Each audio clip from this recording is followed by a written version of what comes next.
Hi, my name is Braden Barbary. I am getting my degree in civil engineering, and I'm a part of the class of 2028.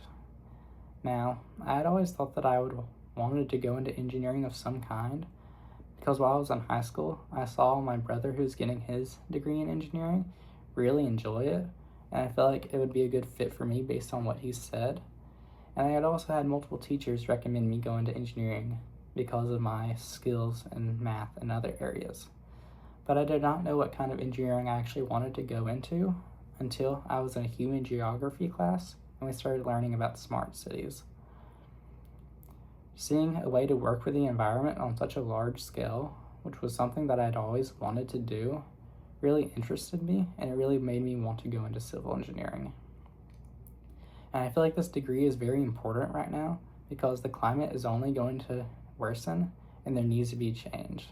In one of Dr. Wayne Clough's lectures, he thinks that the climate is at an unsustainable level and that without these extreme cutbacks, this will increase the sporadicity of weather, which will cause more flooding and more seawater surges.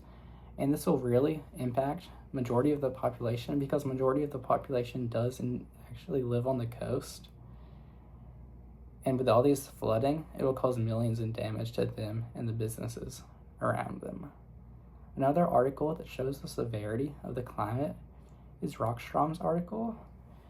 And he thinks that the climate is already to a point where it will continue to worsen even if there are cutbacks because of how much carbon is actually in the air already. And that the polar ice sheets are dangerously close to melting because the carbon is already at a parts per million that is close to the last time all the polar ice sheets melted away. And if this does happen, the rise in seawater would be deadly to millions of people who cannot afford to actually move away from the coasts.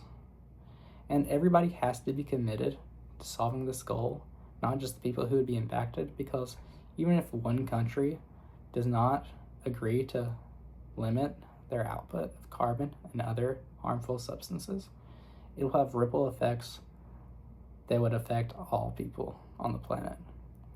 And with the need for change shown by these articles, I hope to be able to learn the most important areas to affect the environment in this class.